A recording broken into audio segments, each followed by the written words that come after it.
അമ്പെടുത്ത് രാമനയണ നേരമതയു ലങ്കേശൻ രാവണന്റെ നെഞ്ചിലിടുക്കിയായി വല്ലാതെ മോഹമുണർന്നു മൈഥിലിയെ കണ്ടതുകൊണ്ട് എന്തെല്ലാം മുകില് വന്നെന്റെ കൈലാസനാഥ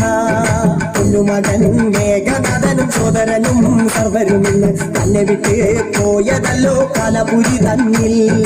പശ്ചാത്താപം നിറയണ് രാമന്റെ ശരമുനയാൽ മോക്ഷത്തിൻ പടി കടക്കാൻ മോഹമുദിച്ചല്ലോ